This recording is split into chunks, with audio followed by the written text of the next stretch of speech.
बिस्मिल्लाहिर्रहमानिर्रहीम, अस्सलाम वालेकुम। आप कैसर खान यूट्यूब चैनल देख रहे हैं। आज 10 फरवरी 2026 है। इंटरनेशनल प्राइम टाइम का आगाज़ करते हैं, जिसमें अमेरिका, इसराइल और इसके अलावा ईरान, रशिया तमाम की बात करने जा रहा हूं।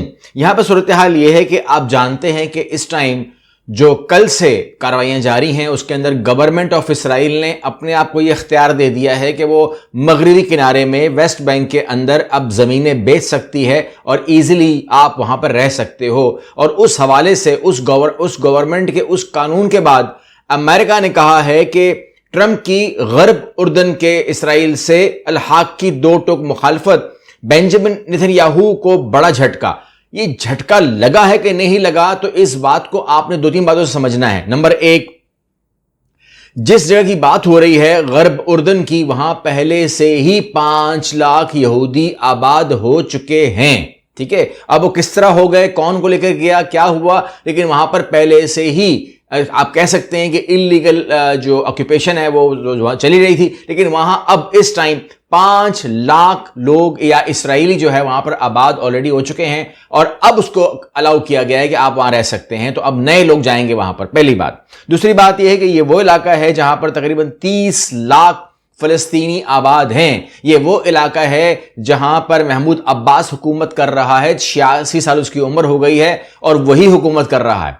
इसके अलावा ये वो इलाका है, अगर ये रहेगा तो फलस्तीन का लफ्ज रहेगा, अगर ये नहीं होगा तो खत्म हो जाएगा। लेकिन यहां पर सूरत हाल ये है कि अब उन्होंने नई गवर्नमेंट बनाने के लिए या नया कानून बनाने के लिए बन चुका कानून, तो उसको इंप्लीमेंट करने के लिए आगाज कर दिया है। जबकि अमेरिका ने बोला मैं नहीं मानता, लेकिन जब आप कहते मैं नहीं मानता तो ये 5 लाख लोग दाखिल हो गए, तो आपके मानने और ना मानने से क्या होता है, ये सवाल पैदा होता है। लेकिन फिर ये तो अमेरिका है ना, अमेरिका से क्या ही शिकायत कर सकते हैं आप और क्या ही उसके ऊपर बात करेंगे। लेकिन आप ये देखिए, मैं आपके सामने एक सिनेरियो रखता हूं। अब फॉर एग्जांपल आपका भाई जो है वो एक घर में रहता है, ठीक है, या आपकी बहन या आपका भाई, जो भी आपके पास रिश्ता है, वो उस घर में रहता है। तो एक बहुत ही ताकतवर बदमाश कह लीजिए, वो आता है और वो आता है, खटकाता है या नहीं खटकाता, दाखिल होता है और आपके भाई को पकड़ लेता है। ठीक है, और पकड़ के उसको लेके जाना शुरू करता है एक ऐसी जगह जहां उसने आग में फेंकना है या उसको फांसी देनी है या उसको कैद करना है या जो भी करना है उसका अंजाम, लेकिन उसका अंजाम खत्म करना है, उसको जान से मारना है, खत्म करना है, दी एंड करना है और उस घर के ऊपर कब्जा करना है। तो ऐसे मौके पर आप अगर देख रहे हैं ये मंजर, तो क्या करेंगे? ठीक है, क्या आप उस मंजर को देखते हुए शदीद अल्फाज मजम्मत करेंगे या कूद पड़ेंगे? लेकिन यहां पर सूरत हाल है कि पाकिस्तान समेत 8 इस्लामी ममालिक का मगरबी किनारे में इसराइली गैर कानूनी कार्रवाइयां फौरी रोकने का मुतालबा किससे किया जा रहा है, यह बात समझ में नहीं आ रही। मतलब हम किससे कह रहे हैं कि आप मत करें ये काम। यहां पर अभी देखिए कि सऊदी वजारत खारजा के बयान के मुताबिक सऊदी अरब, उर्दन, मुत्तहिदा अरब इमारात, कतर, इंडोनेशिया, पाकिस्तान, मिस्र और तुर्की के वज़राए खारजा ने मकबूजा मगरबी किनारे में इसराइल की जानिब से गैर कानूनी खुद मुख्तारी मुसलत करने पर यहूदी बस्तियों के फैलाव और नई कानूनी और इंतजाम कायम करने के इकदाम की सख्त तरीन अल्फाज में मजम्मत की। हमारे अल्फाज बड़े सख्त होते हैं, सख्त तरीन अल्फाज में हमें बड़ा गुस्सा आ रहा है, ये क्यों कर रहे हो, ऐसा मत करो। आपके सामने उसको पकड़ लेके जा रहे हैं, ठीक है, और आप कर रहे हैं सख्त तरीन अल्फाज मजम्मत। और आप कर क्या रहे हैं, आपको वो भी इंफॉर्म कर दूं कि आप आलमी बिरादरी से, मुश्तरका बयान में आलमी बिरादरी से मुतालबा किया कि वो अपनी कानूनी और इखलाकी जिम्मेदारियां, यहां पर वो कानून और इखलाक को जब कब्जा हो रहा होता है ना, तो कानून और इखलाक तो साइड पे हो गया ना। अब यहां पर वो खोरी पावर है, मतलब उन्होंने कहा कि जी हम कर रहे हैं, आप जो कर सकते हो कर लो।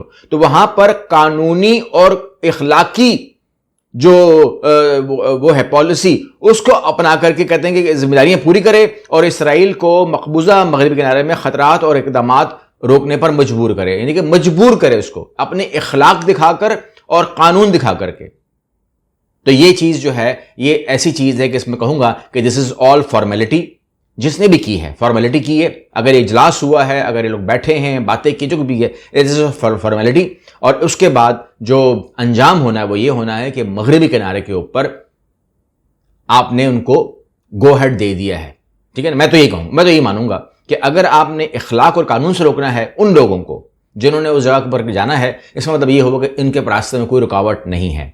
दे can do whatever they want to do. ये बात तो क्लियर हो गई है। आगे बढ़ते हैं तो जाहिर सी बात है कि जो हमास है वो भी देख रहा है कि एक बड़ा हिस्सा जहां पर 30 लाख यानी कि 20 लाख फलस्तीनी जो हैं वो यहां पर हैं गजा में, और 25 लाख जो हैं वो आपके वेस्ट बैंक के अंदर हैं। यहां पर हमास सब कुछ देख रहा है और हमास से कहा जा रहा है कि अब आप हथियार फेंक दें ताकि रेजिस्टेंस ना हो। यह वो इलाका है मगरबी किनारे का कि जहां पर रेजिस्टेंस नहीं थी। महमूद अब्बास ने कहा कि हम लड़ने के हक में नहीं हैं, ये हमास अच्छा नहीं है, हम जो है ना हम इसको, लेकिन उन्होंने कहा है कि हम ये देख रहे हैं, तो उन्होंने कहा कि ना तो हम हथियार डालेंगे और ना ही हम गैर मुसल्लह होंगे और ना ही हम हुकूमत से पावर अपनी छोड़ेंगे। वजह उसकी बताई है कि उन्होंने कहा कि जी जहां पर कब्जा होता है वहां पर आपको पता है रेजिस्टेंस होती है, मजामत होती है, और मजामत वहीं पर होती है जहां रेजिस्टेंस होती है। तो यह हमारा हक है, क्योंकि हम समझते हैं कि हमसे छीना जा रहा है तो हम वहां पर मजम्मत करेंगे। अगर वेस्ट बैंक नहीं कर पा रहा तो उसकी वजह से यही है कि वहां पर पावर का मामला है, पावर के बाद है नहीं रोकने के लिए, सिंपल सी बात। यहां पर मैं आपको इन्फॉर्म कर दूं कि जो उसके बाद फिर मैं आ जाता हूं ईरान के ऊपर। यहां पर जो शिपिंग जायंट कंपनी है MSC वो फैसिलिटेट कर रही है trade from Israel settlement through यूरोपीय यूनियन, यानी कि जो इसराइल सेटलमेंट है वेस्ट बैंक के अंदर, वहां की सेटलमेंट जो वहां का बिजनेस है या ट्रेड है इंपोर्ट एक्सपोर्ट वो कर रही है। और हम समझते रहे कि वहां पे कोई ट्रेड हो ही नहीं रही, यानी कि पोर्ट्स बंद, काम बंद, सब कुछ बंद है, जबकि ये ट्रेड हो रही है। और अगर मैं आपको डेटा दूं 2025 का, तो 957 जो शिपमेंट्स हैं good from Israel to outpost to US of these shipment 529 transit through Europe port including 390 in Spain, 115 in Portugal, 22 in Netherland and 2 in Belgium. ये तमाम चीजें होती रही हैं। अब आप कहेंगे जी MSC इतनी बड़ी कंपनी है, मतलब सबसे बड़ी कंपनी है, वो कर क्यों रही है? उसे जो मालिक है उसकी पैदाइश हाइफा में हुई थी सन 1945 के अंदर, जब ये ब्रिटिश कॉलोनी था या ब्रिटिश राज में था, उस वक्त पैदा हुआ था। तो बेसिकली आप जानते हैं वो कौन है, वो क्या है, तो वो तमाम सर्विसेज करके दे रहा है, आपके इल्म में होना चाहिए। अच्छा, अब रास्ते की रुकावटें साफ करते हुए हम चलते हैं हिजबुल्लाह की तरफ। हिजबुल्लाह जो है वो आपको पता है कि वो एक सोच उसकी है और एक विनिंग उसकी विक्ट्री रखी हुई है 2006 की हिस्ट्री के साथ। तो वहां पर जो अब की बार जो उन्होंने वो हैं प्रेसिडेंट लेकर आए हैं, अपना नहीं, I am sorry, American president लेकर आए हैं लेबनान के अंदर, उन्हें टास्क दिया गया, उन्हें फंड दिया गया, उन्हें पैसे दिए गए कि आपने हिजबुल्लाह को मलियामेट करना है। तो उस हवाले से जो है आप देख रहे हैं कि हिजबुल्लाह की सुरंगों का खात्मा लेबनान इस्तेकाम के लिए जरूरी है, ये सेंटकॉम कह रहा है। अच्छा, सेंटकॉम का मैं वो कर देता हूं आपको नाम, ये देख रहे हैं US Central Command statement from brigadier Cooper जो है वो कह रहा है कि जी congratulation to the Lebanon's army and force for recently finding massive underground Hezbollah's tunnel for the second time in the past 2 months। तो यानी कि इस टाइम मुकम्मल तौर पर बिल्डोज किया जा रहा है हिजबुल्लाह को, इसकी सफाई जारी है और कहते हैं कि जी हमने शुमाली इलाकों से इसको फारिग कर दिया है हिजबुल्लाह को। अब हम वो है ना दरिया के पास से इसको अब हमें मिटाना है, और अगर दरिया के पास से मिट जाते हैं तो यकीन जानिए, मैं लेतानी दरिया की बात कर रहा हूं, जहां पर जिसके बाद लेबनान, उससे पहले लेबनान के अंदर हिजबुल्लाह बैठा हुआ है इस तरफ, तो वहां से अगर उसको खत्म कर देते हैं तो वो इलाका साफ हो जाता है और वहां पर ऑक्यूपेशन हो सकती है। वहां पर इजीली, मतलब यू कैन से इजीली, अगर वो खत्म हो जाए ना, वो जमीन साफ कर दें आप, तो इजीली जो मूवमेंट है इसराइल की वहां पर इजीली आसान हो जाएगी। अभी थोड़ी मुश्किल होती है बिकॉज हिजबुल्लाह वहां पर मिसाइल मारता है। यहां पर आपको मैं इन्फॉर्म कर दूं कि जो सूरत हाल है समंदर की है वो भी ठीक नहीं है, और US military board sanction on oil tanker in the Indian oceans after pursuit from the Caribbean. यहां पर हुआ यह है कि उसने पीछा किया एक रशियन ऑयल टैंकर का और उसको वहां पर उसने अरेस्ट कर लिया, जबकि उसका कोई लेना देना था ही नहीं, उसके पास ऑयल भी नहीं था, लेकिन वो रशियन था बेचारा, पकड़ा गया। तो एक तरफ तो अमेरिका ने काम किया। अच्छा, पीछे से क्या हो रहा था आपको मैं इन्फॉर्म कर दूं, और वो ये हो रहा था कि जो इसराइल है, जो ईरान है, उसने भी कब्जा करने की कोशिश की अमेरिकन ऑयल टैंकर के ऊपर, लेकिन फाइटर जेट्स आ गए तो ईरानी जो कोस्ट गार्ड है वहां से वो हट गई, वरना वो इजीली कब्जा कर लेती, मगर उसके पास जब F-15 आए तो वहां से उसने अपने आप को रिमूव किया। इसीलिए अमेरिका को इसराइल बोल रहा है कि आपने गलती नहीं करनी, तुर्की को और सऊदी अरब को आपने F-35 नहीं देना। Israel moves in Washington to block F-35 Arab deal influence Iran and Gaza files. तो यहां पर उसने बता दिया है कि आपने किसी को भी मेरी जो इजारादारी है उसको आपने छेड़ना नहीं है ताकि वो खराबी ना आए। एक तरफ आपको मैंने कहा कि अमेरिका ने एक कदम उठाया, दूसरी तरफ आप देखिएगा कि खुद अमेरिका ने अपने जहाजों से कहा है कि आप जो अबनाए हुर्मुज़ है वहां पर आकर आप एहतियात करेंगे और आप ईरान की तरफ बिल्कुल भी नहीं होंगे। ठीक है ना, कोई अब भरोसा नहीं है, अब ईरान का कोई भरोसा नहीं है, वो अटेम्प्ट कर चुका है आपके ऊपर। ठीक है, वो कब्जा कर सकता है, वो उसको उड़ा सकता है, वो कुछ भी कर सकता है। तो इसलिए उसने कहा है कि आप ओमान की साइड से जाएं, ठीक है ना, ओमान की तरफ से जाएं, क्योंकि अब जो मामला है वो ओपन हो चुका है। और उसने कहा कि जी अब कोई भी इसमें रुकावट नहीं बढ़ सकती है, क्योंकि ये देखें, US urges American ships to stay as far as possible from Iranian water. ठीक है ना, जितना दूर रह सकते हो उतना रहो ईरानी पानी से, ईरानियन की सरजमीन के पानी से, उसकी पहुंच से दूर रहो।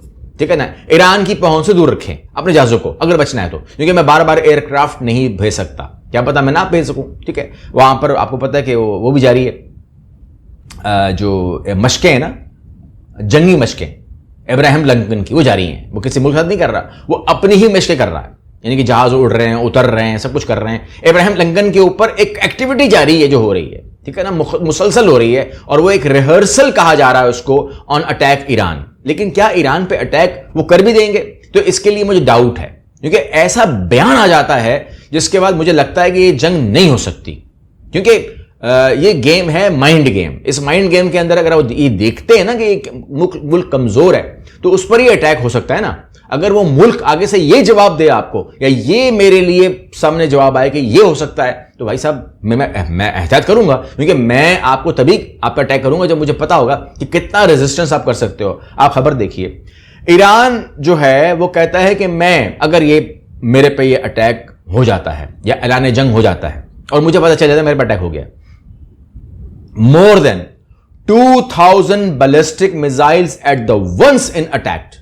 ठीक है ना, अगर मेरे पे अटैक शुरू हो जाता है तो सबसे पहले मैं ये काम करूंगा कि मैं 2000, मुझे अंदाजा लगाइए कि जब यमनी एक बैलिस्टिक मिसाइल मारता था ना तो गेम उसकी बिगड़ती थी अगलों की। ऐसा ही है ना, एक बैलिस्टिक मिसाइल एक दिन में मारता था वो। ठीक है, उसने अगर 30 दिन भी मारे होंगे तो 30 मिसाइल मारे होंगे उसने 30 दिन, महीने के अंदर।